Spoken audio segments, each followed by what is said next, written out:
Hi everyone, it's Loki here. So, we're going to be doing a new little series called God Talks and stuff like that. And it's actually going to start out with doing the series of Loki's children.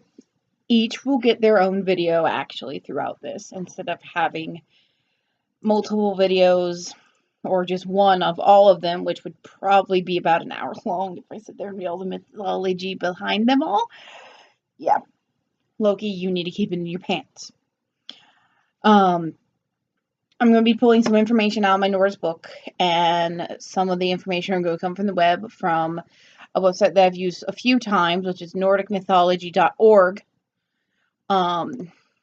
It has gods and creatures and all that fun stuff, and I'll put a link in the description below, of course.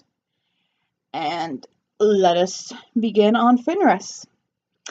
So Fenrir will be the first. The next one will be Yomungur, or for short, J, the world serpent. The one that's supposed to eat Thor. Yeah. Let's go on with this today. Fenrir, or Fenris. Wolf monster son of Loki, enemy of the gods. He was so vile that the gods had to have him chained.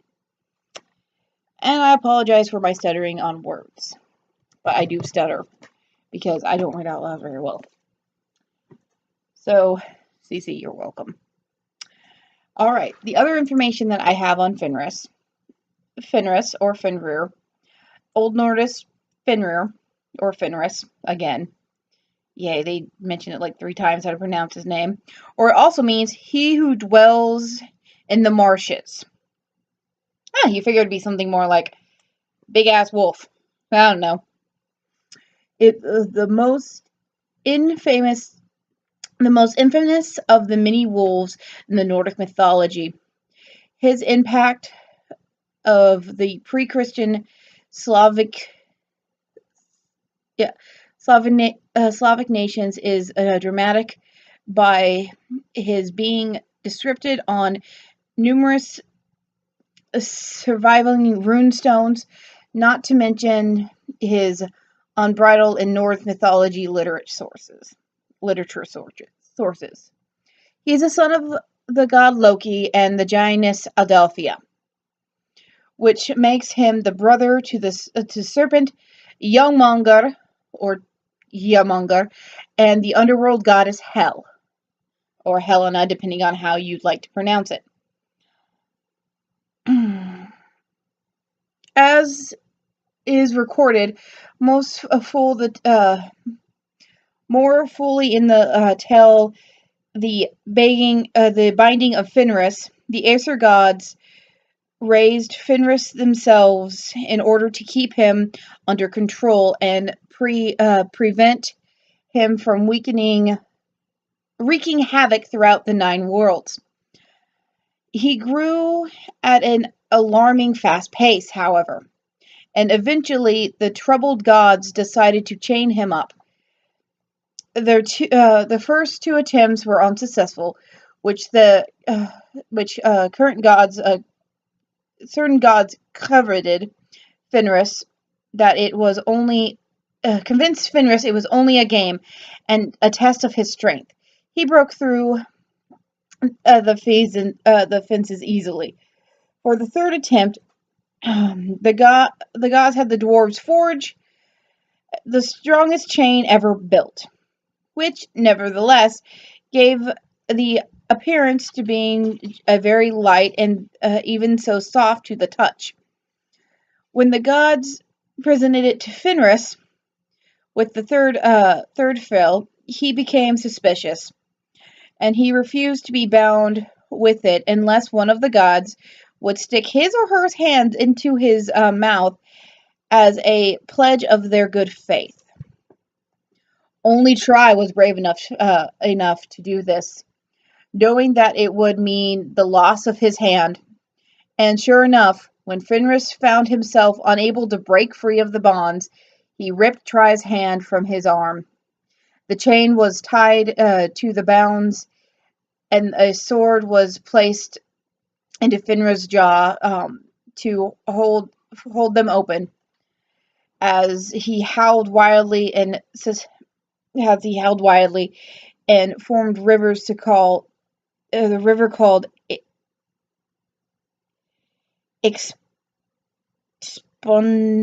Expressus, an old Nordic vein, which was from the drool of his formed from the drool of his mouth.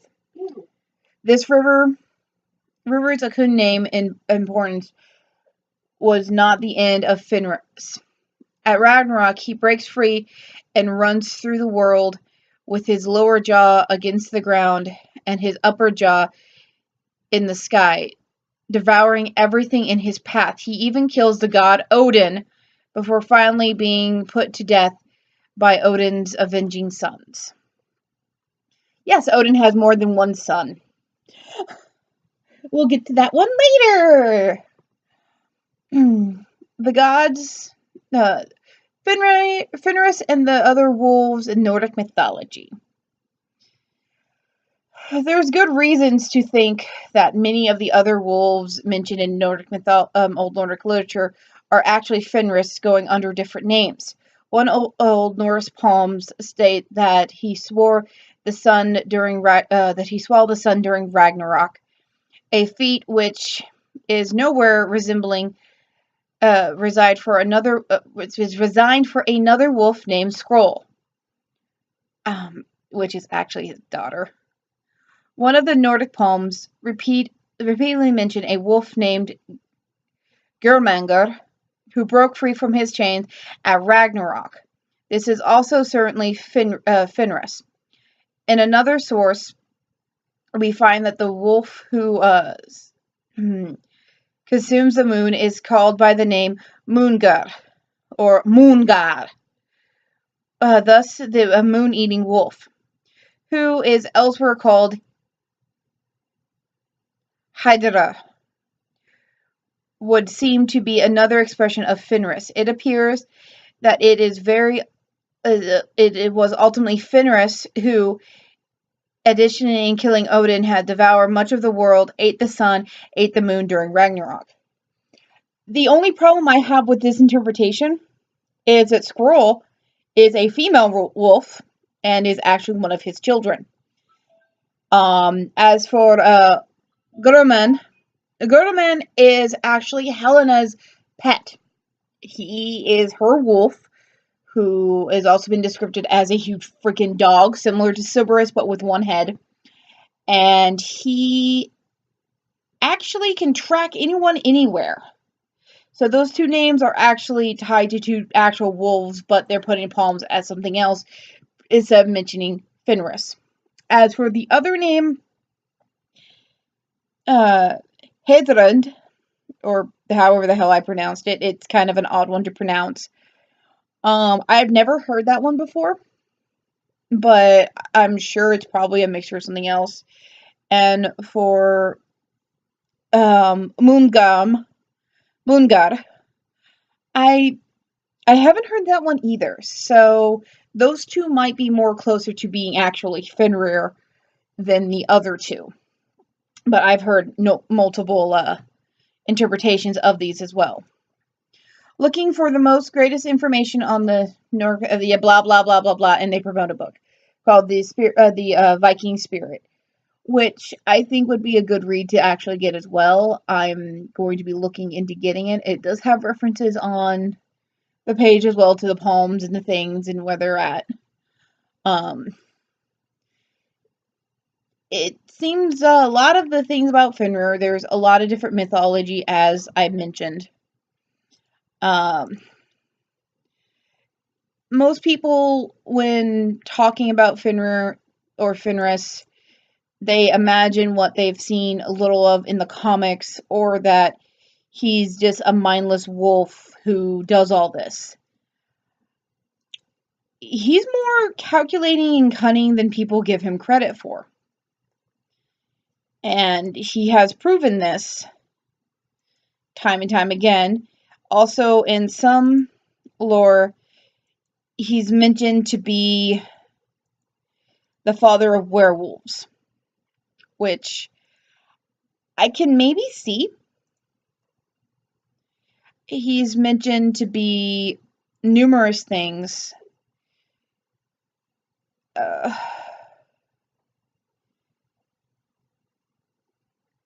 There's also different names for him as well. And yes, I will quote the Wikipedia on this one. Old Nordic, Icelandic. Okay, those are all just an Icelandic versions of his name. Vingar, Húfaðan, Húfizin, Finnrosol, and Fenris. Fenris is probably the easiest one to pronounce, I hate to say.